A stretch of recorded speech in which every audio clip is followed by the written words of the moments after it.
नमस्कार, देश का number 1 news channel news 18 India देख रहे हैं आप। आपके साथ मैं हूं पूजा और इस वक्त हमारी मौजूदगी है नई दिल्ली रेलवे स्टेशन के बाहर। तस्वीरों के जरिए आप देख लीजिए जिस तरीके से देश में एक बार फिर से कोरोना की आहट और सुगबुगाहट सुनाई देने लगी है, उससे बचाव के लिए क्या हम तैयार हैं, क्या हम सजग हैं? तस्वीरों में तो फिलहाल नजर नहीं आ रहा, इक्का दुक्का लोग ही हैं जो फिलहाल मास्क लगाए हुए नजर आ रहे हैं और ऐसे में सचेत रहने की जरूरत है, क्योंकि जिस तरीके का दंश भारत ने कोरोना विस्फोट के समय झेला था उससे बचने के लिए तैयारियों की जरूरत है। लेकिन इस बीच बड़ी खबर जो है वो हम आपको बता दें। बड़ी खबर ये है कि भारत सरकार ने नेजल वैक्सीन को मंजूरी दे दी है, यानी कोरोना के खिलाफ लड़ाई में एक और हथियार भारत के पास अब मौजूद है। आपको बता दें कि अब तक जितनी वैक्सीन भारत में लगाई जा रही थी, दरअसल वो इंट्रामस्कुलर वैक्सीन थी, यानी कि उसे आपकी बाहों में इंजेक्शन के जरिए दिया जाता था।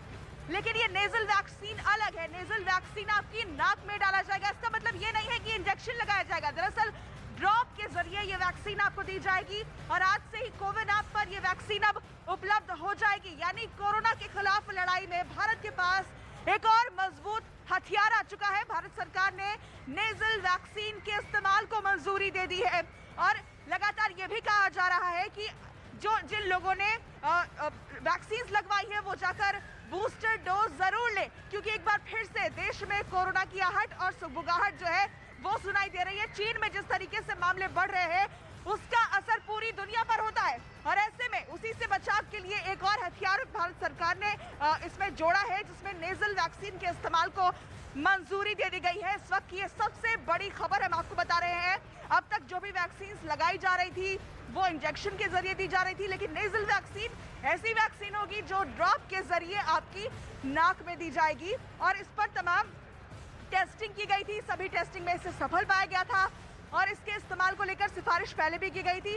अब जाकर इस बार जब कोरोना की रफ्तार चीन में जिस तरीके से बढ़ रही है, और ना सिर्फ चीन में बल्कि अलग अलग देशों में हम देख रहे हैं कि कोरोना एक बार फिर से डराने लगा है, इसके आंकड़े डराने लगे हैं और ऐसे में भारत सरकार ने ये तुरंत ये कदम उठाते हुए नेजल वैक्सीन के इस्तेमाल को मंजूरी दी है। और सीधे चलते हमारे सहयोगी प्रशांत के पास। प्रशांत, आप कहां पर हैं? क्या तस्वीरें आप देख पा रहे हैं? किस तरीके की तैयारियां हैं कोरोना से लड़ाई के खिलाफ? पूजा, कोरोना को लेकर जिस तरह से सरकार की तैयारी है उससे जुड़ी एक बेहद अहम खबर इस वक्त आ रही है कि अब लोगों को तो सचेत होना है, लेकिन आने वाले क्रिसमस और न्यू ईयर सेलिब्रेशन को लेकर यानी 25 तारीख और 31 तारीख को लेकर के अब नई गाइडलाइंस भारत सरकार की ओर से मंत्रालय ने बेहद अहम बैठक के बाद कुछ अहम चीजें भी तय की है कि किस तरीके से हमें अब 25 तारीख यानी कि क्रिसमस के दिन और 31 दिसंबर न्यू ईयर सेलिब्रेशन के लिए एहतियात बरतने की जरूरत है।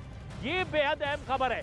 ऐसे में जबकि कोरोना के मामले लगातार बढ़ते चले जा रहे हैं, चीन समेत कई ऐसे देश हैं जहां पर कोरोना से त्राही मची हुई है, ऐसे में भारत को कोई बड़ी दिक्कत ना हो इसीलिए एहतियाती कदम उठाए जा रहे हैं और 25 तारीख को लेकर यानी क्रिसमस डे को लेकर और न्यू ईयर सेलिब्रेशन को लेकर के भी स्वास्थ्य मंत्रालय ने एक नई गाइडलाइन बनाई है और ये भी तय किया गया है कि किस तरीके से हम अपने आप को और ज्यादा सुरक्षित रख सकते हैं। यानी आने वाले खतरे से सावधान रहने के लिए स्वास्थ्य मंत्रालय ने की एक बेहद अहम बैठक और इसमें कुछ बड़े फैसले लिए गए हैं।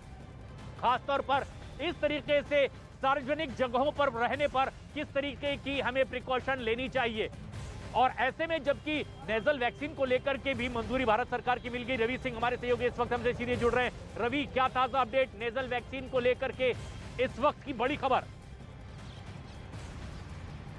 देखिए, देश के लिए इस वक्त न्यूज़ 18 इंडिया पर अब तक की सबसे बड़ी खबर इस बात को लेकर है कि नेजल वैक्सीन, ये जो नेजल वैक्सीन है इसकी 2 ड्रॉप दिया जाएगा और इसकी शुरुआत अब जल्द ही होने वाली है। स्वास्थ्य मंत्रालय के दफ्तर के ठीक सामने मैं खड़ा हूं। यहाँ पर ये निर्माण भवन है स्वास्थ्य मंत्रालय, यहीं पर स्वास्थ्य मंत्री बैठते हैं और उन्होंने उनकी तरफ से केंद्र सरकार की तरफ से नेजल वैक्सीन को मंजूरी दे दी गई है। ये कोविन ऐप पर जल्द ही डाल दिया जाएगा, यानी पूरी डिटेल डाल दी जाएगी। अभी जो कोविन ऐप के ही जरिए लोग अपॉइंटमेंट लेते हैं, तमाम जो वैक्सीन है अवेलेबल हैं मार्केट में, लेकिन नेजल वैक्सीन भी कोविन ऐप पर अपडेट कर दी जाएगी। सबसे पहले ये 2 ड्रॉप दी जाएगी, लेकिन अभी प्राइस कितनी होगी इसको लेकर बातचीत चल रही है।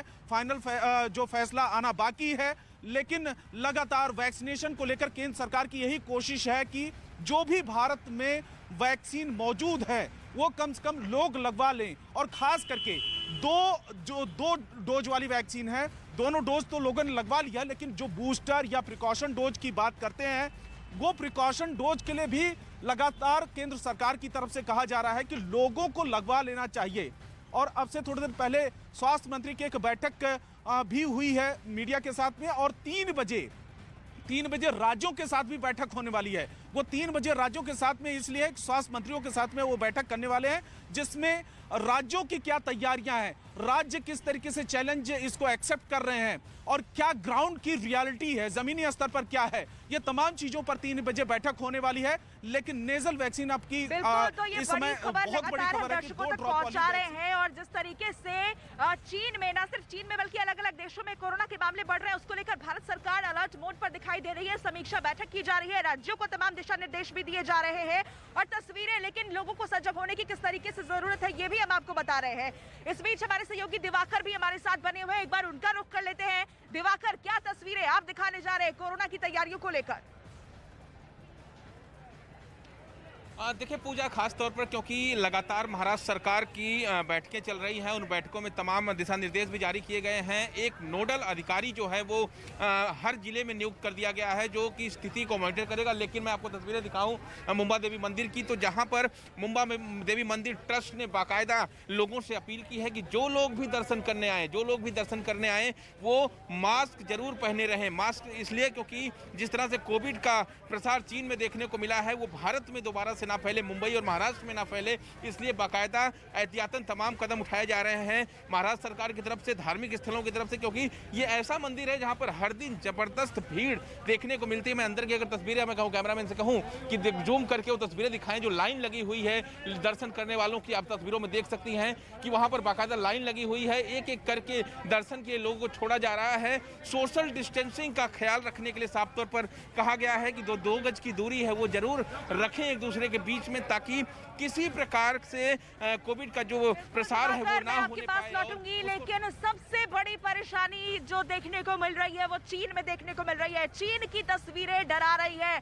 चीन में किस तरीके से सामूहिक अंतिम संस्कार करने की जरूरत पड़ रही है, क्योंकि वहां पर कहा यह गया है कि इस लहर में 60% आबादी जो है चीन में वो कोरोना की इस लहर से प्रभावित हो सकती है। और कोरोना के जो आंकड़े हैं वहां से आने वाले वो डरा रहे। 10 लाख मरीज सोचिए रोजाना चीन में सामने आ रहे हैं और 24 घंटे में 5000 लोगों की मौत हो रही है। मौत का जो आंकड़ा है वो 5 लाख तक पहुंच सकता है, ये रिपोर्ट्स में दावा किया गया है।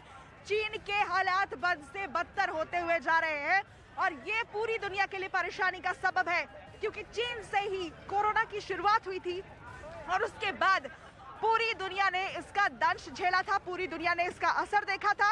और ऐसे में जो आंकड़े चीन से सामने आ रहे हैं वो जरूर आधिकारिक आंकड़े नहीं है, लेकिन हम देख रहे हैं कि चीन के लिए मुसीबत बनते जा रहे हैं और ये मुसीबत